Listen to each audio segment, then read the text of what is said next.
அடுத்து பக்கத்துல ஒரு ரூம் இருக்கு, அது யாரு? பையன் ரூம்னு சொன்னீங்க, எடிட் பண்ணுவான்னு சொன்னீங்க, அந்த ரூம் போவோமா? ஐயோ அந்த ரூம்க்கெல்லாம் நான் வர மாட்டேன்ப்பா, நீ அவரே கூட்டின்னு போயிடு. அவரை கூட்டிட்டு போயிடவா? ஆமா கண்டிப்பா. ஓகேம்மா, நன்றிம்மா. என்ன ப்ரோ பண்ணிட்டு இருக்க? ஓ ப்ரோ எடிட் பண்ணலான்னு சொல்லிட்டு. இதான் உங்க ரூமா? ஆமா ப்ரோ, இதான் ரூம். அம்மாட்ட சுத்தி பார்க்க கேட்டேன், அவன்கிட்ட போய் கேட்டுக்கீங்க, எனக்குலாம் ஒன்றும் தெரியாது அப்படின்ட்டாங்க. இதெல்லாம் எப்போ ப்ரோ வாங்குனீங்க? பெங்கியோ, இது ஆப்பிள், இது அங்கே ஒரு ஆப்பிள் வச்சிருக்கீங்க. ஆமாம், இது நான் ஃபர்ஸ்ட் வாங்கினேன். இஎம்ஐல தான் வாங்கி. இந்த வேலைக்கு போயிருந்தேன் இல்லைங்களா, நான் சம்பாதிக்கிற காசெல்லாம் இதில் தான். வேலை பண்ணால் நான் எதுனா ஒன்று வாங்கணும், எதுனா எடிட்டிங் பண்ணல நம்மளுக்கு எது இல்லையோ அது வேணும் ஃபர்ஸ்ட்டு. ஃபோனில் பண்ணி இந்த எடிட்டிங்கு அது எப்படின்னா ஒரு மாதிரி லேக் ஆகும்.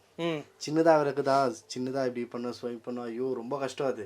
அதனால சரி சிஸ்டமில் பண்ணான்னு சொல்லி தான் ஒரு இஎம்ஐல ஒரு லேப்டாப் பண்ணுவாங்க.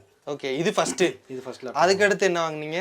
அது அப்படி பிறகு ஒரு மானிட்டர் ஒன்று வாங்கினேன். அந்த மானிட்டர் வந்து ஏன்னா இது கொஞ்சம் சின்னதாக இருக்குது, கண்ணு போயிடுது, கொஞ்சம் பெருசாக பண்ணலான்னு சொல்லிட்டு இது பெருசாக வாங்கியிருந்தோம். வாங்குற அந்த வர இது எல்லாமே இன்வெஸ்ட் பண்ணிட்டே இருக்கீங்க இதுலயே. நான் சம்பாதிக்கிறது, நான் வேலைக்கு போய் சம்பாதிச்ச கஷ்டம் இது. ஓகே, வீட்டுக்கு ஒரு ரூபா கொடுக்கல ப்ரோ. அம்மா அதான் சொன்னாங்க, சாப்பாட்டுக்கே 2500 ரூபா தான் கொடுப்பீங்களா, கொடுத்துட்டு நான்வெஜ் கேட்குறீங்களாமே டெய்லியும்.